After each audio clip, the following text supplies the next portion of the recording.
and welcome to this edition of the Sky Careers podcast. I'm your host, Mark Hodgson, and it's my pleasure today to introduce you to Adrienne Fleming, who is the head of operations at TriStar Aviation. Adrienne has a long and varied career in aviation. I'm really looking forward to learning more about not only what she's doing at the moment, but also her pathway and journey into aviation and advice that she's got for us all. So welcome, Adrienne. How are you? Great to be here, Mark. Thanks for having me. Always enjoy inspiring the next generation of aviators into the industry. Awesome. So tell us, what do you do and where do you work? So, as you mentioned in the intro, I'm the head of operations for a flight training school, which is TriStar Aviation, which is at Moorabbin Airport. My husband and I, back in 1993, set up the flight school with a bit of an aim. First, we started with, if you build it, they will come. Well, they have come eventually.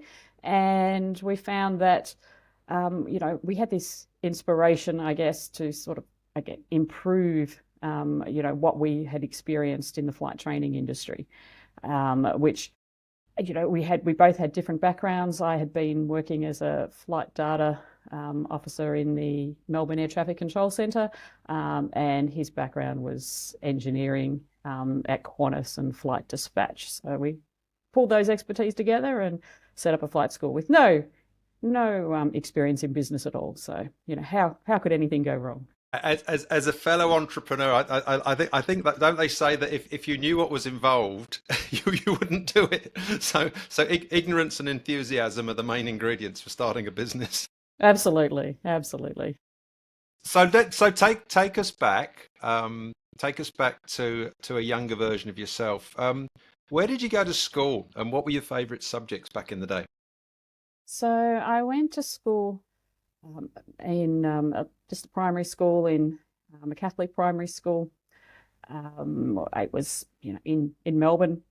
I had my cousin was actually there, and I thought, we moved house, and I went, I want to go to the same school. So I changed schools from a public school into this Catholic school, so a lot smaller school than I'd been used to. Favourite subjects were, I guess I'd have to say maths was a favourite subject, but probably because I wasn't as interested in reading a lot of things. I liked creative stuff like craft and things like that. So maths, I could get an answer to maths, I think, was probably the thing. And maybe I had some teachers that were forcing us to read, and I wasn't interested. So there was a little rebellious streak in me that they said, you've got to read these 100 books. Here's the challenge. It's like, but maybe I don't want to read those 100 books. So I guess I rebelled against that and focused on maths. Love it. And so, what was the path from there into aviation? So, what was your first job in aviation? So my first job in aviation was as a flight data officer in the Melbourne Air Traffic Control Centre. So when I finished school, just stepping back a little bit in year 12, I didn't want to go to university because I always knew I wanted to be a pilot from about the age of 7. And so what happened was, I went up to, you had to fill out a preference card at school to say, where you wanted to go, as in the courses you wanted to do at university. And because I didn't want to go to university because, at the time there weren't any university courses for pilots. So I figured that I wouldn't bother filling out the preference card because I'm wasting everybody's time. And the year 12 coordinator, who happened to be the vice principal at the time, called me up. She was our English teacher, and sat me down and said, look, Adrienne, you've only put your name on the top of the card and you haven't filled it out.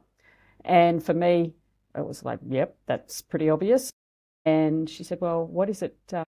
Why haven't you filled it out? And I said, well, I don't want to go to university. Of course, a little bit shocking because, I'd gone all the way to year 12 in those days and that was the expected outcome. And then she said, oh, so dear, what is it that you want to do? And I said, well, I want to be a pilot. And she sat back in her chair, rolled her eyes to the back of her head and said, oh, you must mean flight attendant because girls aren't pilots. Oh. So hence, I guess that little rebellious streak was still in me and I wasn't going to listen to what she was going to say. So I left school and I finished school. And then I actually did something really unrelated. I went in and did fire technology. So I was the first female to graduate from fire technology, the only female on the course. And you may ask why. My mother, I'm going to ask what before I ask why. what is Fire fire technology? technology. So fire technology is so the people who had been doing fire technology were operational firefighters or people in the associated, fire detection suppression systems industry. And at the time, there were no female firefighters in Victoria, paid female firefighters. There were some in the volunteer realm. And because my mother was the industrial officer for the Country Fire Authority at the time, she I knew through that they were looking at potentially hiring females in an affirmative action program. So I Oh my had, Lord. yeah, goodness. What So will they think of next? absolutely. So anyway, fire technology was an aside, so it wasn't a requirement to do fire technology, if you like, from a perspective of getting into the fire service. But I thought, oh, this could be a good thing because, and why firefighting? Because it had, at the time, I knew they had 4 days on, 4 days off, 10 weeks annual leave a year, and knew that to be a pilot, I needed money and time. So that was my path, which was a little bit obscure. And then I sort of ended up, I guess, in the higher ed sector that told the teacher I didn't want to do, but I had a purpose for it. And in that first year, towards the end of the year, they applied. I inquired about air traffic control, only because if you look at every career book, it says associated industry, air traffic control at the time. So I applied for air traffic control. They weren't taking air traffic controllers, but they did send a letter saying we're looking at this like junior position as a flight data officer, which air traffic controllers used to do when they first started. And then the idea it would release those air traffic controllers into the air traffic control role, and we would be what we call dedicated flight data. So that's where I entered. Once I got my first paycheck, I finished off fire technology part-time and started learning to fly. Awesome. And how long did it take you to work through the various licenses to become a qualified pilot? It was about 3.5 years from start to when I became a commercial pilot. And from there, I had the opportunity to train as an air traffic controller. They were sort of, I guess, upgrading our qualifications if we, passed all the aptitude tests. I went through that process and I had a course start date for air traffic control. And they were also offering voluntary redundancy. So I had a voluntary redundancy date. And I knew I didn't want to be an air traffic controller. I'd done all this to be a pilot. So it really wasn't a hard decision. And then I left, pulled the pin and left to become a pilot. But having said that, I still didn't have my instructor rating. So I had to do that. Right. And so what was your first sort of commercial pilot role? What were you doing? Flight instruction. So at the flight school that I had originally started at, I was working part-time as a flight instructor because I was actually pregnant with my first son at the time. And so I can say that year in 1993, three things happened. I completed my instructor rating. I had my first child, and I started a flight school with my husband. But one more thing, I guess, that happened was the tragedy of getting my first grey hair that year as well. So I'm not sure what caused it, whether it was one of those three. Couldn't possibly imagine. And oh, excuse me. It's worth examining. I mean, at that time, am I right in saying you would be it would be quite unusual to have a female instructor as a pilot instructor? Would that be true? There were less around, but I hate to use this term, but it was always used that each flight school would have a token gesture female, and so at the flight schools when we started the flight school, I think there were about 16 flight schools at Moorabbin, and you knew each of the flight schools had at least mostly one flying instructor that was female, whereas now you quite often hear female voices. I would say we're still we're not tracking in the in the high 50%, but you quite often hear female voices now. Yeah, which is great, and on lots of the podcasts I've interviewed lots of female pilots, and yeah, we all know it's the percentage is getting better and higher, but there's still a long way to go. And but attitudes seem to have improved markedly. Is my sort of received I guess um, that's what I'm detecting from the various conversations I'm having. The attitudes towards women are much better than they certainly were, I'm sure, back in the day. I think so. The often the pathway people would say, to an airline is that, go up north, charter company, etc. Obviously, still probably still is very male dominated, area. When I was leaving a traffic control environment, often people would say, because at the time many of those air traffic controllers in the room had commercial pilot's license and had been in the system, and trying to encourage me to stay in air traffic control because it's all going to be too hard, in the industry when you get out. So, I have to say I didn't really want to be with those bitter and twisted humans at the time, because I thought they were very negative towards, what I dreamed about. So, which was one of the deciding factors of me getting out as soon as I could. Fantastic. So 93, bit of a year. Rated instructor, first child, and started the flight school. Where's the flight school now? So the flight school's at Moorabbin Airport, where it originally set up. So just down the road from where I took my first flight, which was at Moorabbin, building-wise. And we also now have a base in Launceston, which was our COVID baby. We went down there to scope out a project. They locked down Melbourne. We were down there 4.5 months and managed to get everything sorted to And for reopen. those of you who've not been lucky, Launceston, or Lonnie, as it's known colloquially, is a beautiful place to be, isn't it? Great spot. Absolutely. And we often find that, weather is actually quite similar. I mean, it gets a little bit colder than Melbourne, but as far as usable flying days would be very similar. And what's the scale of the business now? How many sort of students? How many aircraft? I always hate it when people ask that question because it's such a moving target. So Sorry. no, it's all right. It's just I never sum that up in my head. That's not my, we all have things that we're good at. And even though I said like maths, it's not is my strength. Aircraft, come in and out.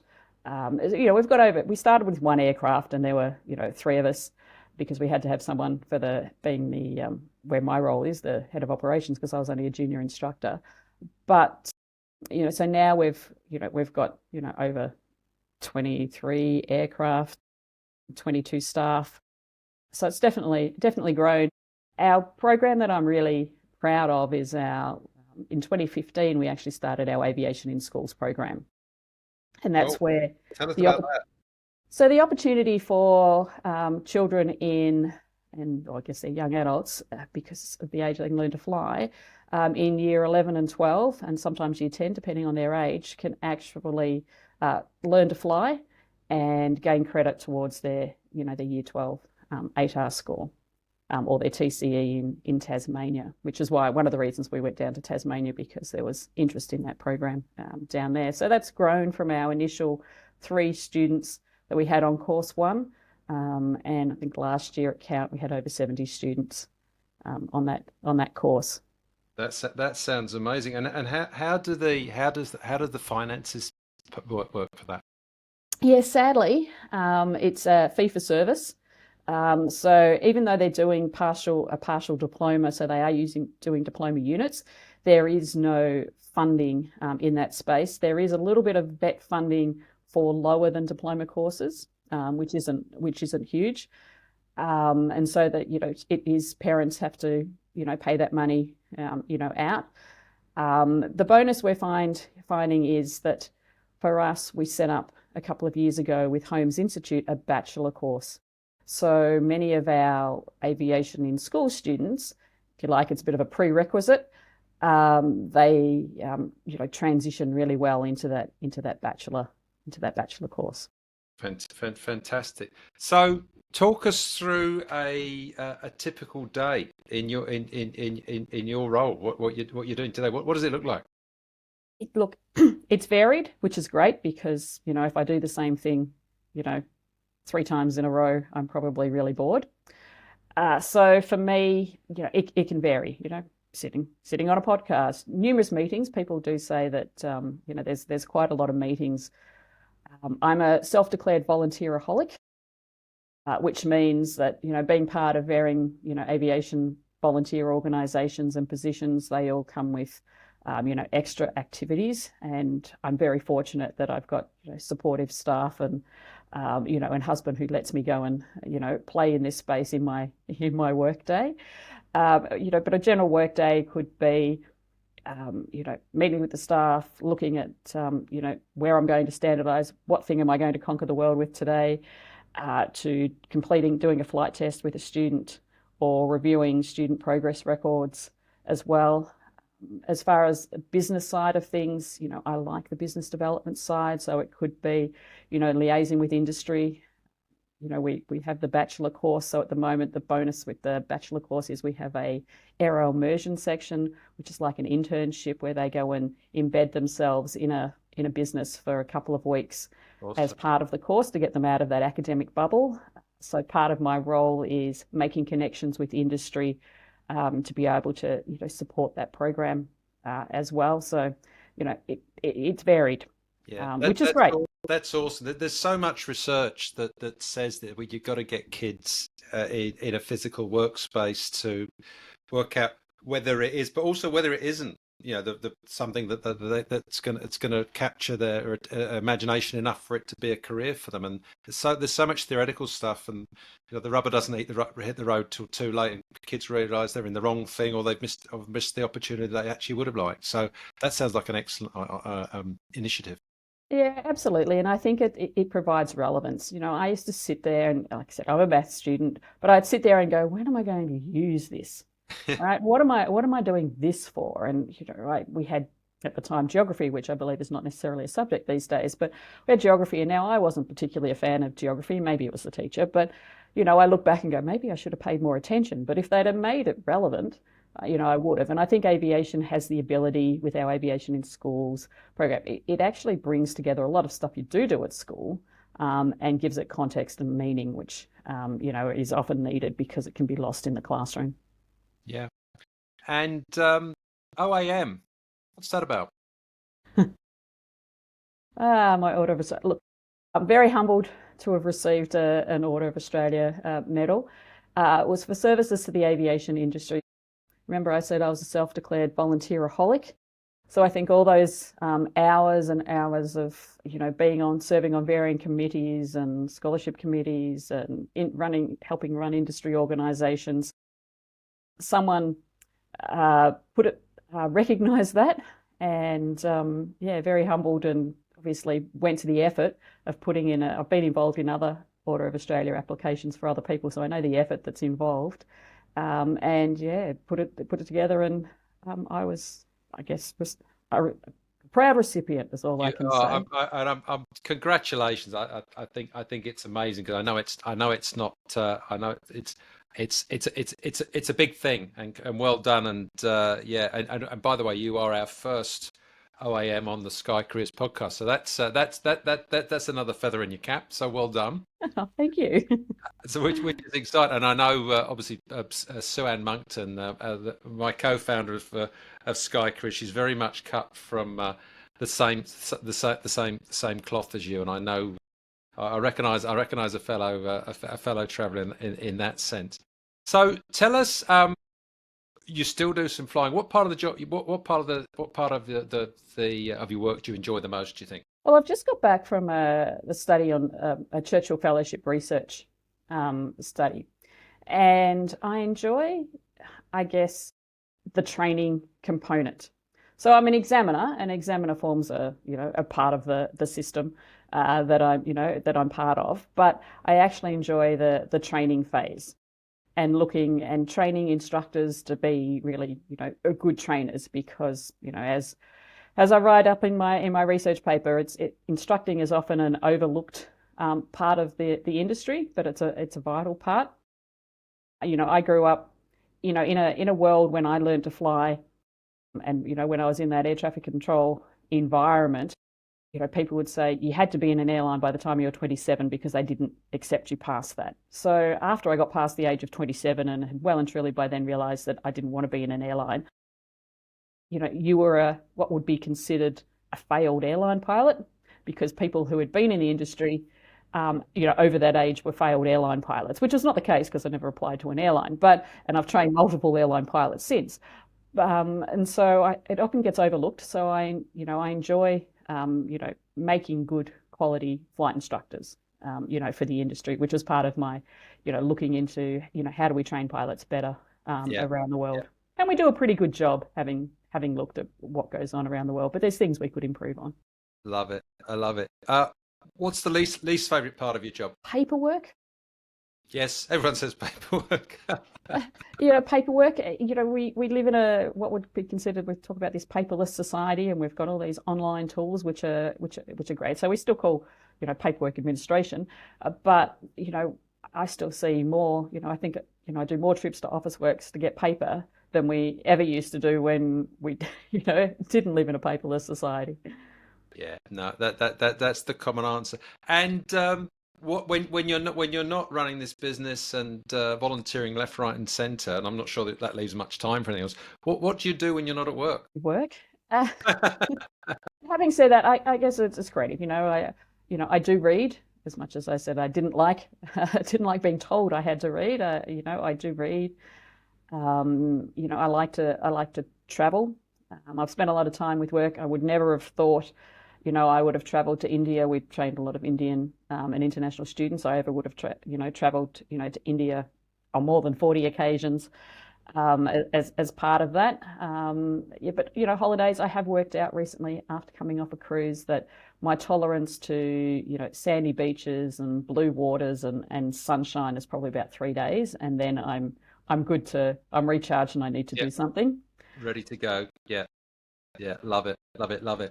And my last question. Look, we could talk forever, and I'm sure we'll have you back because I've got some ideas that I'll share with you after the podcast. Um, what advice would you give to young women and young men looking for a career in aviation, and not just piloting, but the broad sweep of aviation? What advice would you give to them? First of all, find out about it. Look in and talk to people, and don't be afraid to talk to people about it, because you don't know what you don't know. The other part is, if you think that you want to do it, or somebody has said no, don't rely on what your school results stated. All right. So I was, often, told, well, you need high marks to get into this and you need high marks to get into that. It's not necessarily, don't judge yourself by your school card. All right. So a report card is just a report card. It's a snapshot. A snapshot in exam is a snapshot in time. That doesn't mean just because you may not have been. For example, I was, English. I won't say it wasn't my strongest subject. It was okay, but it wasn't my strongest subject. So how on earth could I write a book? And I struggled with that. But now I've written a book, and and the art. Got to ask you. Sorry, I know I'm sidebarring. You're an Amazon best-selling author. What's that? What's the book? So I've got a book called the Left Seat, obviously because it's the pilot seat, and it was inspired by those aviation in schools, the parents of the aviation in schools program, because often students may have a bit of an idea about how they want to go about learning to fly, but parents have zero idea about what's involved. So there's multiple ways to reach a commercial pilot's license, whether it's a cadet course, a university course, a diploma course, a flight training school course. There are so many different ways to get there. And my advice is research about, the systems involved, what it's about, and then go and do your homework and actually put yourself in the correct system that suits your style of learning, not necessarily, what the flight school or the university is trying to sell you. Awesome. Adrienne, look, I mangled your last answer because I asked you two questions in one question. But look, your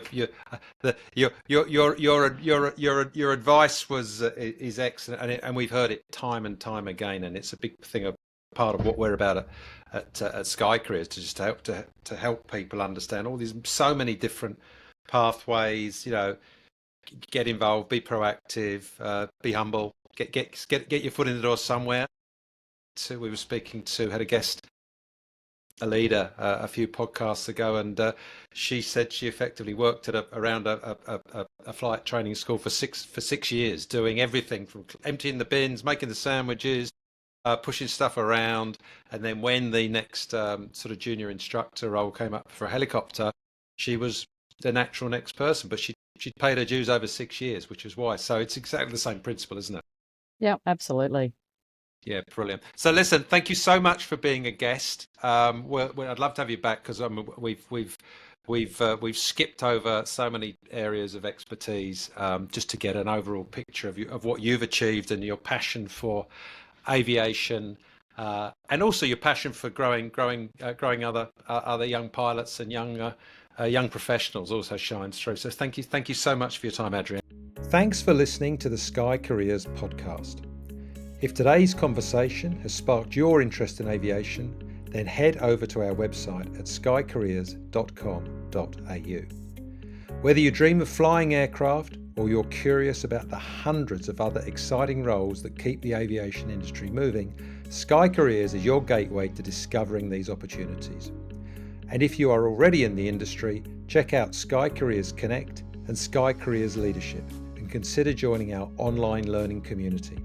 Until next time, keep reaching for the skies.